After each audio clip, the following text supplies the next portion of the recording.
This episode is brought to you by Marvel Studios Echo. All episodes streaming January 9th, only on Hulu and Disney+. Rated TV MALV. Viewer discretion advised. Maya Lopez has betrayed her mentor, the notorious Kingpin. Now on the run, she returns to her hometown to prepare for the biggest fight of her life. Don't miss Marvel Studios' hardest-hitting series yet. An epic 5-episode event. Marvel Studios Echo. All episodes streaming January 9th, only on Hulu and Disney+.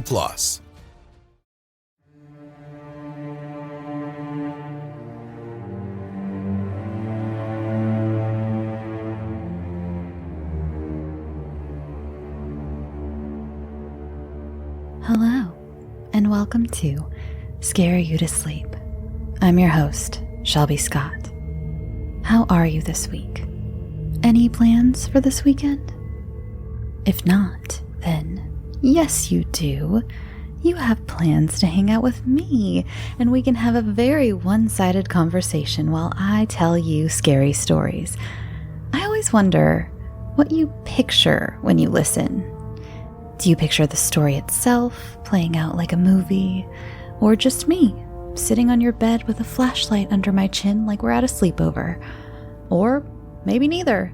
Maybe you have no idea what I look like and you have that thing where you can't form pictures in your brain, which is cool too. Anyway, let's get on with the episode, shall we?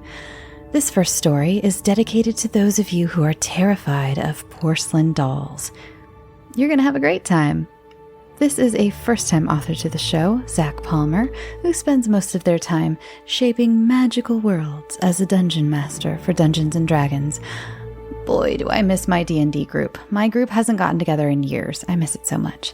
Anyway, please enjoy this frightening tale Zach calls Porcelain Temple.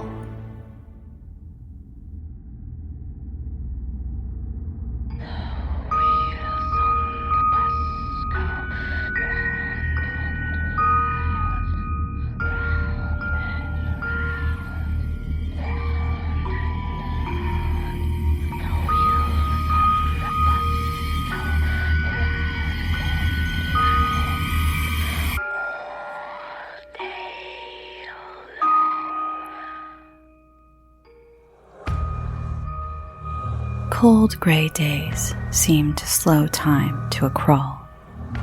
Oliver waited patiently for the days to pass, but the cold was too fierce to play outside, and Dad needed the computer for most of the day for work. Oliver wheeled himself to his bedroom window, the cold metal of the chair nipping against his fingertips. It wasn't fun being sick, and at the age of 8, none of the other kids in the neighborhood seemed to understand why he couldn't play or be part of their games. Oliver sometimes struggled to understand it himself. Christmas was only 3 days away, and Oliver could hardly wait. He just wished he had something to pass the time or someone to talk to. His father stayed in his office working most of the day, and his mother, well, she wasn't around anymore. Oliver never met her, but he spent many afternoons wondering what she must have been like. The most conversation he got out of the day from his father was at breakfast and dinner, where each day he would ask his dad how work was, and his dad would respond by asking what Oliver did for the day. Most nights were meals from a box, but Oliver didn't mind, because his father let him put out extra Parmesan cheese on it to taste better. A few days before Christmas, Oliver's father had asked him a new question. What would he like for Christmas? A friend to play with? Oliver responded between obnoxious coughs. They were ever present for these cold days. His father grinned, having an idea in mind from a recent ad he had seen online. Fort Worth, Arlington, Buy, Sell, Trade by Babby Sue King. Such a cute Shirley Temple porcelain doll, but her eyes have turned a really bright shade of green over time. I don't know why. Anyway, $20 or best offer. Christmas Day came, and presents were all bundled under the tree for young Oliver. He excitedly tore open all that he could get a hold of, his proud father sitting on the couch in a blue bathrobe and sipping lukewarm coffee. The last present, and certainly the biggest, sat in the center of the room. Oliver leaned over as far as his wheelchair would allow in order to pick it up. It wasn't as big as him, but it was pretty close. The packaging gave way to blonde curls and bright green eyes, and a grin as wide as the sunrise. It was an old Shirley Temple doll. Although Oliver was too old to know who that was beyond late-night advertisements for CD soundtracks, he loved it. He loved her infectious smile more than anything. Oliver found himself smiling right alongside Shirley that morning. The biggest smile he had been able to make in a long time. Oliver and Shirley played all day long together. That night, things began to change. Oliver's father tucked him into bed nice and tight, not that he could really go anywhere otherwise. Shirley had been leaned up in a chair near the bedroom door. The lights were turned off, and the door closed shut. A soft green hue took over the room. Oliver looked over to see, and it was as if Shirley's eyes had been painted over with a glow-in-the-dark paint. He stared at the glowing green eyes. Something about them in the dark unsettled Oliver to his core. The smile no longer infectious, at least not in the way it was before. The light coming from the eyes faded as Shirley's eyelids shuddered. Oliver could do nothing but hold the covers even tighter. Emerald glow soaked the room once again, but the source was no longer in the chair. Now, she was on the ground, her head still tilted towards Oliver's direction. The eyelids shuddered again, slowly closing off the source of light. No sound was made. Oliver could neither see nor hear anything. But as the light returned, Shirley had made her way a few inches closer to the bed.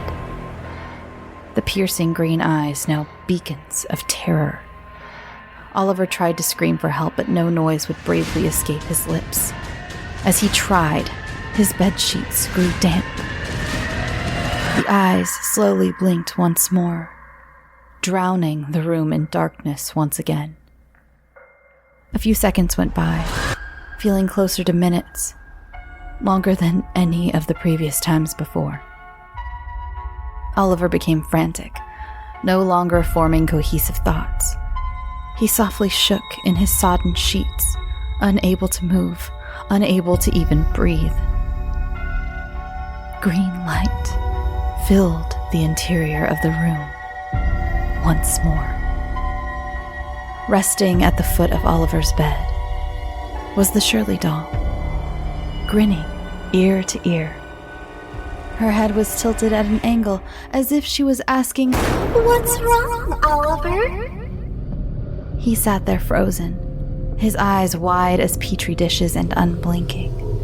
Her eyes slowly began closing once more. This time, she was close enough that Oliver could see the eyelids moving. He could see the grievous smile fading from her lips as the thick, near unnatural blackness saturated the air once more. Oliver let out a small, noiseless gasp. When Shirley's eyes opened once more, all Oliver could see was the bright green light of her eyes staring directly into his. His mouth erupted into a silent scream. She took that opportunity. Oliver's mouth was horrifically expanded beyond its limits as Shirley forced her way into his throat. The lips cracked and severed at the corners, forcing a twisted smile to tear open across his face. His throat widened to unnatural proportions as Shirley slid down to rest inside Oliver's stomach. The lips resealed, but the smile remained. The next morning, a Christmas miracle occurred. Oliver could walk once more. He was constantly smiling, wide enough that others who saw it couldn't help but smile along. It was almost as if the disease that plagued his body had simply vanished overnight. Oliver's father, however, couldn't help shake the feeling that Oliver's eyes had never quite been that bright green before.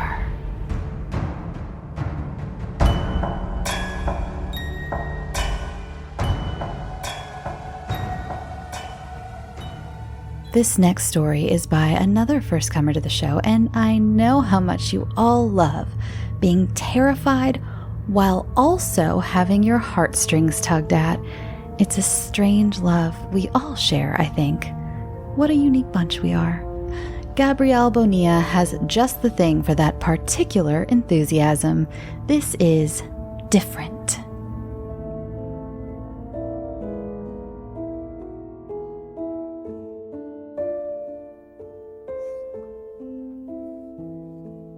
You used to be different.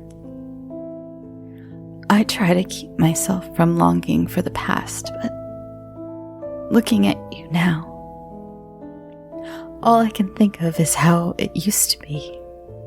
How we used to be. Our first date. Nervous and giggling. Now, just a distant memory. As I look into your sunken, dull eyes. You don't smile like you used to, either. You used to say that I could make you smile with anything. I did. But now, your face lay expressionless. No matter how hard I try, I can never seem to get the corners of your lips to curl up like they used to. Oh, how fondly I remember the scrunch of your nose, the little lines just around your mouth that introduce themselves ever so slightly, your soft, blushed cheeks. Though, now, your cheeks are pale, gray even. You're not as warm as you used to be either. I can remember the days when I would come home from work after having a terrible day, and it would be made all the better by the warmth of your smile, your hands, your embrace. But now, you're cold. You can't give me what I desire, and I know it's not your fault, and I wish so hard I didn't feel this way, but I can't help it. You're just so different now. Even your scent is different. I remember you used to always smell so sweet, like honey or syrup. Now, you can't take care of yourself. You sit in your chair and don't move. I have to wash and clothe you, and your smell is not what I want. It's tart, foul even, and no matter what I do, I can't get rid of it. I just want to bring back your sweetness. Maybe it's selfish to to want you to be like you once were, to want to have you love me again like you used to be able to melt into your soft, tender embrace, just like we used to do.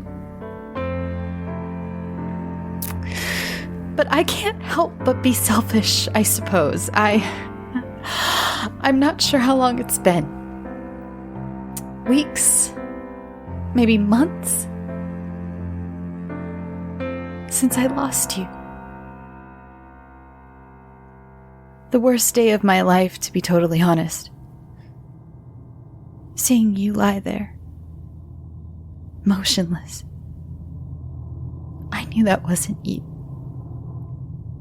Not the real you, anyway. I remember picking you up and holding you in my arms, begging for you to come back to me. You never did. Our children organized a funeral. I attended, but I still couldn't believe it. I couldn't accept it. I went back to you so many times.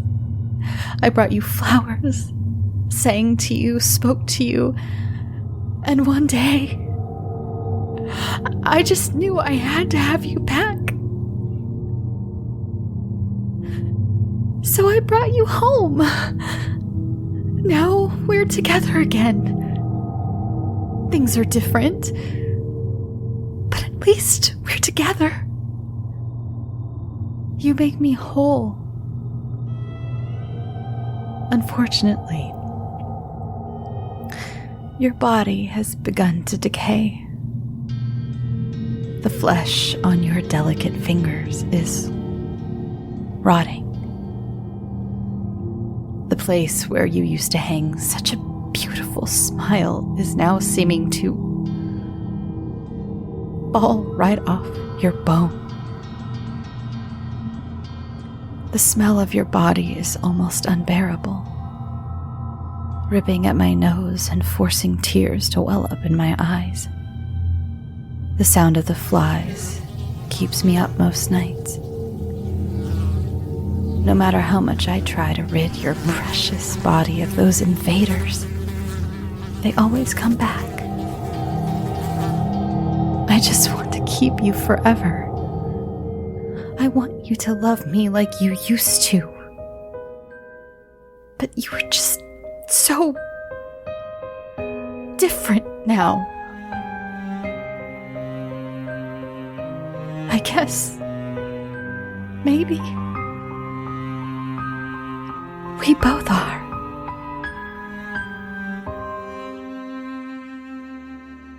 Hey there, it's the new year. You've got mood boards and resolutions, and work is back in full swing, and you don't need any extra stress in your life. And Factor's ready-to-eat meal delivery takes the stress out of meal planning and sets you up for success in the new year. Skip the grocery stores, prep work, and cooking fatigue. Instead, get chef-crafted, dietitian-approved meals delivered right to your door, with over 35 meals to choose from per week, including options like keto, calorie smart, vegan plus veggie, and more. Plus over 55 weekly add-ons. You'll have a ton of nutritious and flavorful options to kickstart your resolutions. Forget frantic lunch preps and rush dinners. Factor's 2-minute meals are your secret weapon in the new year. Fuel up fast with restaurant-quality meals, all delivered right to your door. Factor now offers loads of snack options like breakfast, smoothies, juices, snacks, and more to keep me going no matter what's on the schedule. Skip the overpriced takeout trap.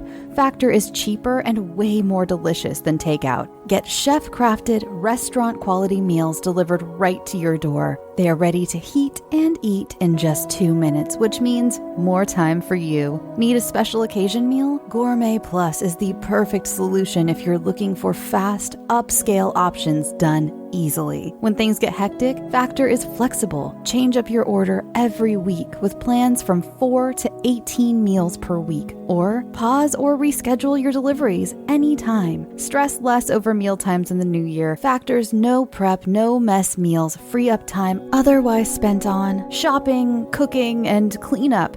No more wasting time in the kitchen. Not only does Factor offer fast, simple solutions when I'm too busy to cook, they also help me stay on top of my goals. With offerings like Protein Plus and Keto, I can stay on track. This is definitely going to come in handy for my New Year's goals. Factor has everything I need for a week of flavorful, nutritious eats. In addition to ready-to-eat meals, they have cold-pressed juices, smoothies, energy bites, extra protein, veggie sides, and more to keep me energized during frantic times. Head to factormeals.com/scareyoutosleep50 and use code scareyoutosleep50 to get 50% off.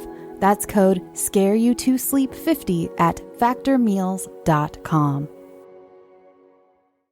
As many Scary to Sleep fans know, I've been going through a lot of changes in my life. And one thing I've been doing is getting my finances much more organized, and that includes paring down some of the subscriptions I pay for. It feels like everything is a subscription these days, be it for the gym or streaming services or music. The list goes on, and something that has helped me tremendously is Rocket Money. They not only helped me cancel subscriptions that were a pain to try to do myself. Have you ever tried to deal with some of these companies directly? It's just a headache. Rocket Money also alerts me when the subscriptions I did keep go up in price, giving me the ability to weigh my options and keep those little extras that add up oh so quickly in check. Rocket Money is a personal finance app that finds and cancels your unwanted subscriptions, monitors your spending, and helps lower your bills. I can see all of my subscriptions in one place, and if I see something I don't want, I can cancel it with a tap. I never have to get on the phone with customer service. Rocket Money has over 5 million users and has helped save its members an average of $720 a year with over 500 million in canceled subscriptions. Stop wasting money on things you don't use. Cancel your unwanted subscriptions by going to rocketmoney.com/scareyoutosleep. That's rocketmoney.com/scareyoutosleep. rocketmoney.com/scareyoutosleep. And last but certainly not least is a story by Clark Roberts, whose resume is nothing to shake a stick at. Earlier this year, Clark put out a horror collection called Led by Beasts that was published through Terror Tract. He also published a kid's novella titled Halloween Night on Monster Island with Dead Man's Tome. We always love a good starter book for kids to get into horror around here. In the past, his stories have been adapted for the Tall Tale TV podcast, so if you like this, go check that out. This is one that is sure to make you look back to make sure I'm not standing right behind you. This is Sometimes. I watch you sleep. Not as frequently, not nightly as it was in the beginning when you first came into my life. But I still make my visits to your bedside.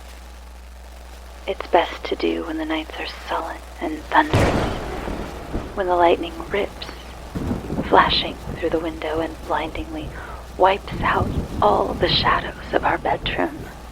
I'm permitted a token of your brilliance, your beautiful face. You sleep well through storms, and I thank you for that. Actually, your sleep has always seemed peaceful. Hardly ever a disturbance from you, like a pet mouse tucked snugly in a small bed of gossamer downy.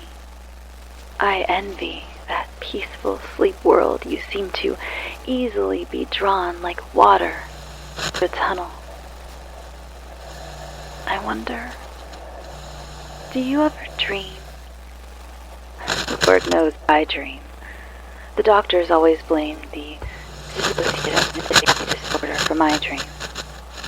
They explained that my adolescent personality clashes with my adult personality when I sleep.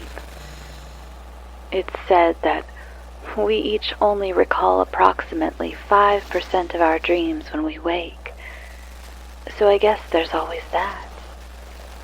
I dream of terrible things, scenes and images so burning they are left indelible upon my thoughts, even in the light of day. Most of my dreams, like the one I had months ago, come upon me just once. I was riding a mysterious wave of energy through the center of a surrounding inferno. I glided down the streets of my hometown while all around me it burned to the ground. Here was the house of the first boy I ever kissed, each and every window being punched out successively by brilliant and full flames. There was the house of my date to senior prom, the weight of the roof collapsing upon itself. Above it, a column of smoke and flecked cinder rushing to beat the angels to heaven. There ran past me the hysterical mother of the boy I lost my virginity to, her body aflame and flailing. Though lately, I've been experiencing a recurring dream that involves you. I'm always racing through a strip of unknown forest. It's nighttime, and I can't see but feel the branches whipping and lashing at the flesh of my face. I run undeterred by this assault from the woods because I'm in a race for my life. There's a pack of dogs at my heels. Wild they are and thin to starvation.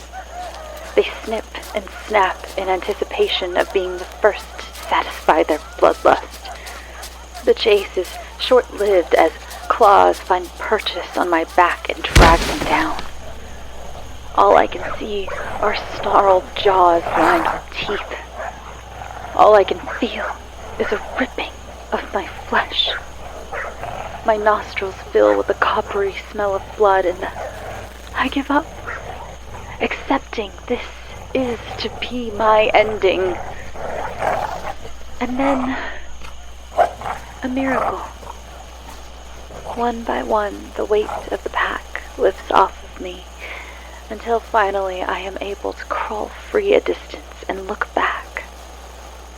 Who is this savior? I ask myself. It is you, of course.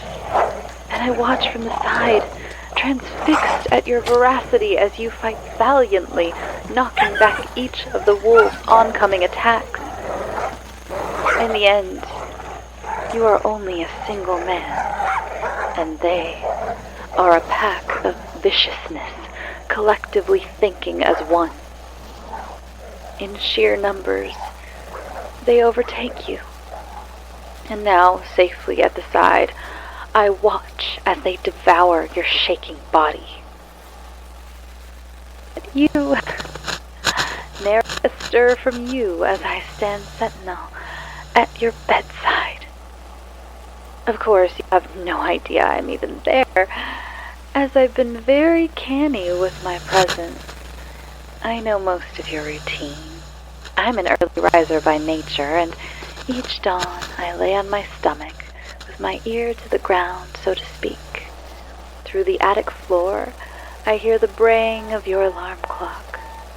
There are mornings that you must hit snooze, and the alarm sounds repeatedly, and although I'm not entirely fond of this habit, it is something upon which I can compromise. When we are together, there will be slight adjustments, but of course I still want you to be you. However, on mornings when the one whose name I will not utter has spent the night with you, I find it is particularly grating that you procrastinate the beginning of the day. But I don't want to dwell on the one whose name I will not utter and the ill effects she has on you. You shower before brushing your teeth, which is a bit odd and a habit we will definitely need to break. I will not kiss a mouth infested with morning breath, but I will hold off confronting you about this initially in our relationship. Lord knows I do not want to scare you off. The thing I appreciate the most about your mornings is that the television remains off while you get ready for the day. Who cares about all the craziness of those other corners in the world with their bombings and attempts at genocide? All those lunatics should just focus on their one and only. Right? You are my one and only. My one and only deserves a breakfast fit for a king. Understand, I'm not entirely sure of this, but I believe you currently skip breakfast?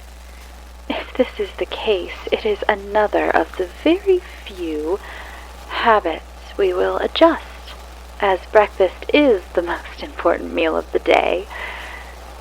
Since I will be so diligently preparing a meal for you each morning, you will diligently eat it. I must confess that I myself don't eat a breakfast, but I do have a morning routine. I have the window propped just a bit so I can hear you leave for work each morning, and it's only then that I climb down from the attic and can have the life I desire. First, in your bedroom, I reset the alarm, and I crawl beneath the covers. I appreciate your efforts to make the bed each morning, but I'm sure you'll be relieved when I take this duty off your hands. I prefer the sheets tucked just a smidge tighter. Once in bed, I like to snuggle and cuddle and position the pillows so I'm nice and cozy. Then I practice. I practice by petting and stroking and whispering sweet nothings into the pillows. I mean, I know it's just make-believe, for the time being anyway, but it all feels so right to me. I probably shouldn't write this. It's a bit unladylike, maybe even a bit unbecoming. But I want our communication to be open. So here goes. Sometimes I pet myself. Do you know what I mean? I pet myself in that special way. Please don't think the worst of me, as I'm only being honest. It's like you're really there with me. There for me. And I'm there for you. And the urge is so overwhelming. Satisfied and solaced by this reverie, I usually fall asleep, only to be awakened too shortly by the once again braying clock. At this point, I'm usually still dreamy, but I'm always up immediately. I never hit the snooze button. Never. But like I said earlier, I'm sure we'll have to compromise on some issues. I'm guessing this is one I'll have to acquiesce. Probably. Maybe. Definitely more like maybe. We'll talk about that later. Suffice to say, I get up when the alarm goes off. I brush my teeth before I jump in the shower. I always brush my teeth before showering, and you will too. I hope you don't think this rude of me, but I've been using your toothbrush. I brought mine with me when I moved into your attic, but then one day I overslept on our couch during my afternoon nap. When I woke, I scrambled up to the attic, worried you were going to stroll in the front door before I could get back to my hiding spot. What a surprise! wise that day would have been for you. In my haste, I left my toothbrush in the medicine cabinet. That was my most worrisome night yet. I was sure you'd discover it. My toothbrush is bright pink and glittery, so it sticks out like a flamingo in a group of penguins. Sometimes I am so clever with my words. You must not have brushed your teeth that evening. Shame on you, because you certainly didn't act out of the ordinary the following morning. During the night, I slipped down to stare at you. God, I just love watching you sleep. And when I went back up, I toted along my toothbrush. That was a hiccup I couldn't risk rising again. After I brush my teeth, I like to shower. And I've been using whatever towel you've left on the rack. Obviously, you're an intelligent man. Maybe not all that observant, but intelligent. And if all of a sudden there were 2 used towels instead of 1, you'd probably start getting a bit suspicious. No. I told myself I would be forthright with you in our new beginning. Our truest beginning. So here it is. Secretly, I love using the same towel as you. I love to dry my face with it and take a big whiff, imagining with which part of your body I've just become intimate. As you read this letter, you're probably laughing at all the cuteness of all this. Surely you'll shrug this quirky behavior off, because once you get to know me, the real me, you'll understand why I've been so deceptive up to this point. You're the love of my life. And I'm nervous. You understand, or you will. I know you will. You better. After showering, I like to go back up to the attic and get dressed.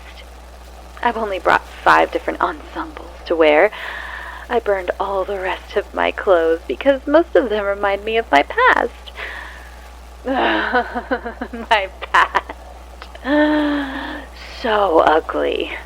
Don't worry about me just yet. You'd be surprised at all of the combinations a girl like me can create with a limited wardrobe. Besides, there's always credit. You do have a credit card, don't you? Well, we'll just have to do some online shopping and put our time in at the mall. Yay! Oh, you'll enjoy it. At least you'll pretend to enjoy it. If you don't, no guys' nights out for you. Actually, you better not even want any guys' nights out, you fucking bastard.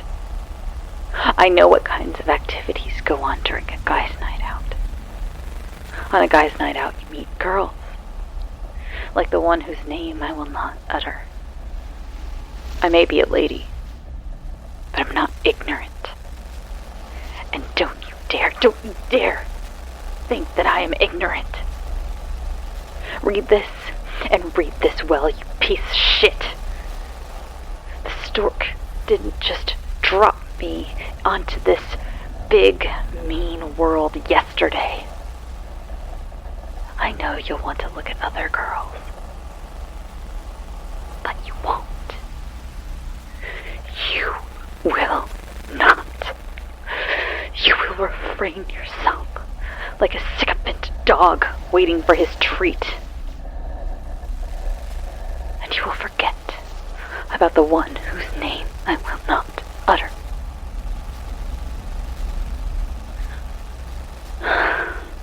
At this point, if you haven't already, you must be wondering how long we, the most perfect couple in the world, have been living in our house together.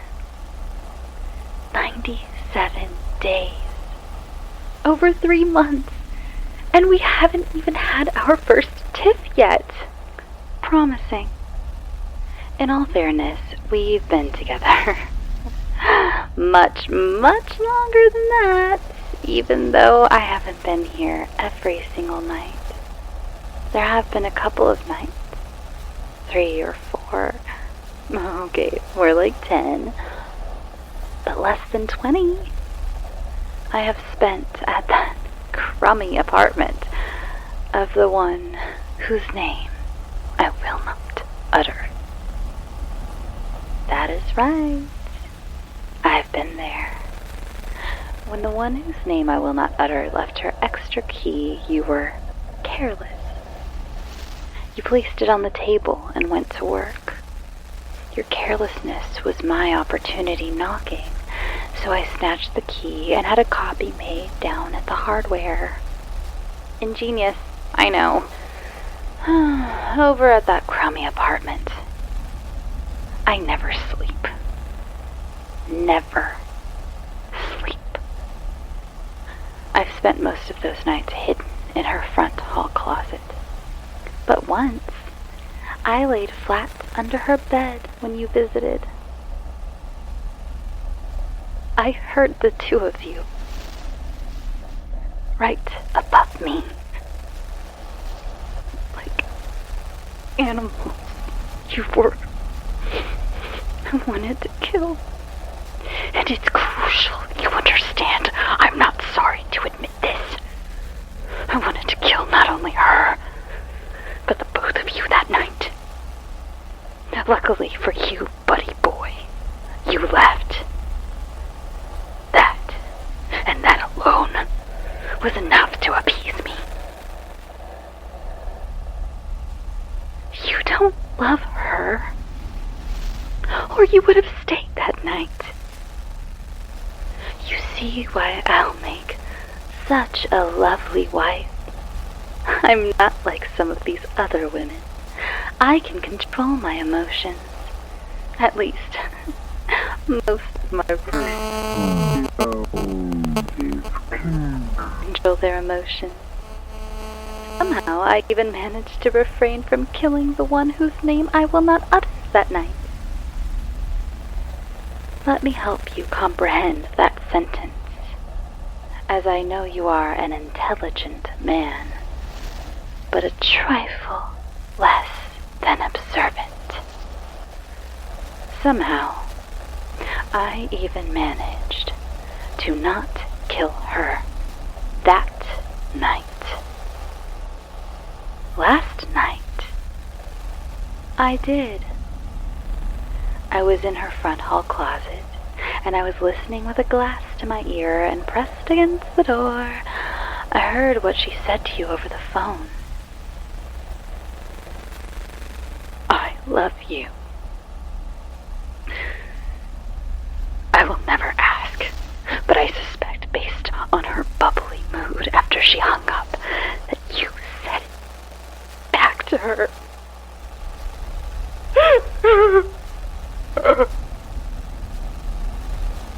You're a prick. I'm sorry, but you are. I will never question you about it, since we are now a couple. After all, the past is the past. But if you did say it in return, you had better take it back in your prayers. And even if you didn't say it, you're a prick for letting such a nonsensical relationship develop to the point where the one whose name I will not utter would even entertain it was appropriate to say to you. Because of you, the one whose name I will not utter had to be eliminated. My blood boiled. My thoughts raged. Yet, I maintained my composure. I was wearing my gloves. I always wore my gloves when I was in her apartment, because the thought of my bare fingers, even brushing against any of her possessions, is enough to make my skin crawl. I rose and stepped out of the closet. Her attention was with the television. You will thank me for what I did to her because she is no good for you. She was watching some trashy, guilty pleasure show while eating peanut butter from the jar with her fingers. With her fingers! For God's sake! I was stealthy in my approach. There was a large candle, about 5 inches in circumference and contained by thick glass.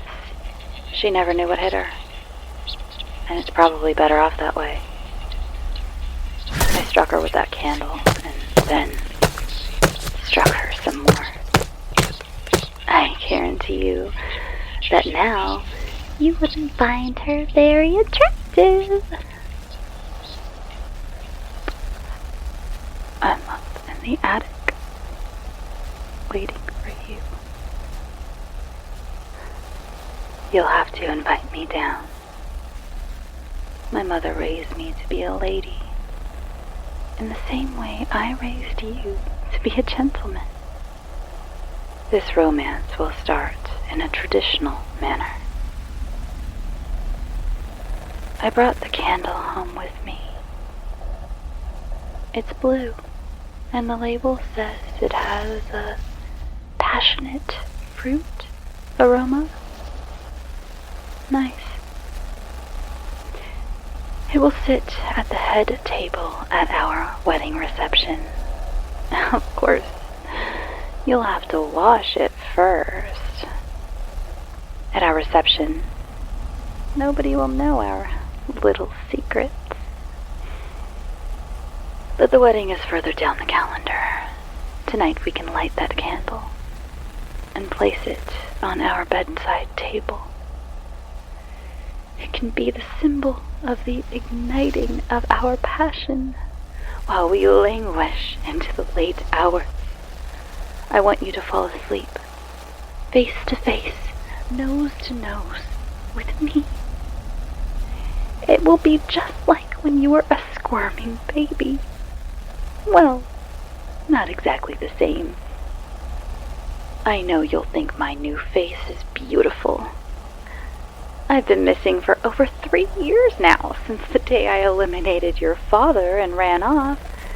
But that was only so I could let the scars from the surgery heal. I'm beautiful again. I know you miss your father. Towards the end, he struggled, accepting all of new personalities. Not only that, but I'm sure you'll remember all the guys' nights out, when he would meet girls, like the one whose name I will not utter. But it's so much more than the one whose name I will not utter. Because none of the girls you ever dated were good enough for you. Now, you can have the woman who built you into the man you are today. Sometimes I watch you sleep, and tonight I want to watch you by candlelight. XO, XO, XO. Mom.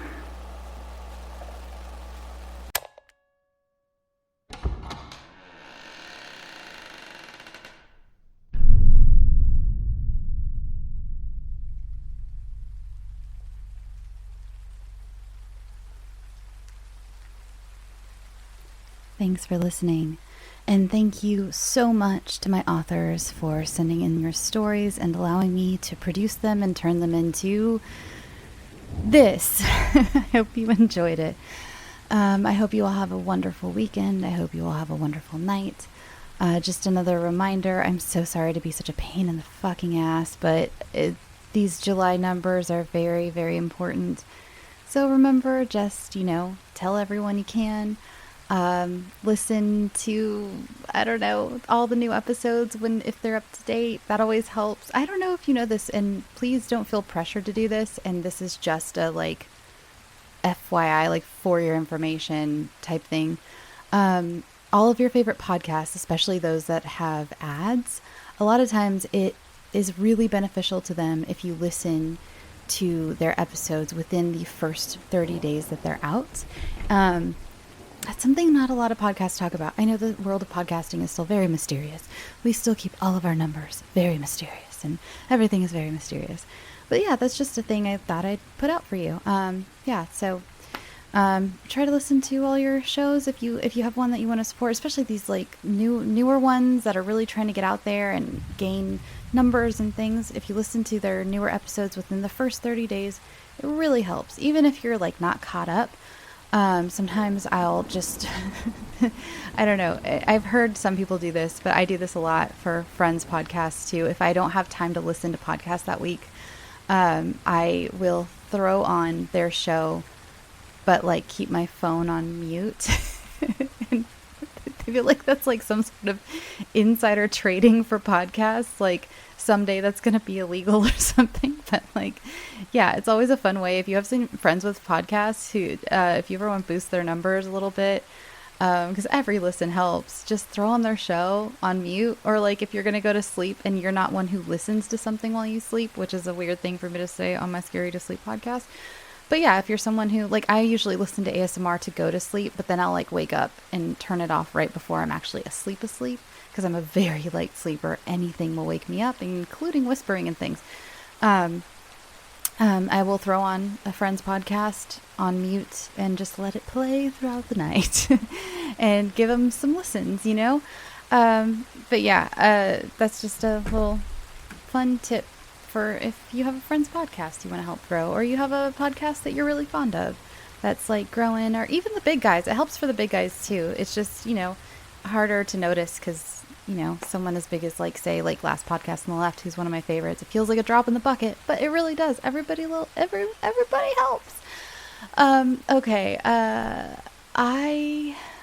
Follow the show on Twitter and Instagram and Facebook, and there is the Facebook group, which is Scare You to Sleep, and the other Facebook group, which is Scare You to Eat, which I keep mentioning, where we all share food and recipes and all that good stuff. It's so much fun. I think I already told you this, but I really do hope you have a great, wonderful weekend. Stay hydrated. It's very hot out there. Carry around an extra water bottle or two to hand out to other people who may not, have a water bottle. Hand them out. Keep frozen water bottles. That's always a good one. I've seen people doing is handing out frozen water bottles to maybe our houseless friends, and anybody you see who maybe could use a water bottle. Spread some love this weekend, in any sort of way, even if it's just, I don't know, complimenting the cashier on how cute her nails are. All right, I'm gonna go. I don't think I'm making much sense. I tweeted earlier today that I feel like I have bees and static in my brain. I think I need some time off. I haven't had a week off in over a year. Isn't that crazy? I have had an episode for you guys every single week for over a year. That's awesome. So yeah, I'm gonna go. I'm clearly tired. I'm gonna go do some yoga. I have a new nightly routine for anyone who's interested. I didn't do baking this week. I'm sorry. I have a stationary bike and I've been riding that, but that's whatever. Who cares about that? That's boring. But I've been doing some yoga before bed and then reading before bed instead of doom scrolling on my phone. And it has actually helped my state of mind. Just a tip, which is not even a tip. That's just how humans should probably be and how we have been up until smartphones were invented. But yeah, it's nice. All right, here I am rambling. I hope you are, again, third, fourth time. Hope you have a great weekend. I really do. All right, go get some sleep. Sweet dreams.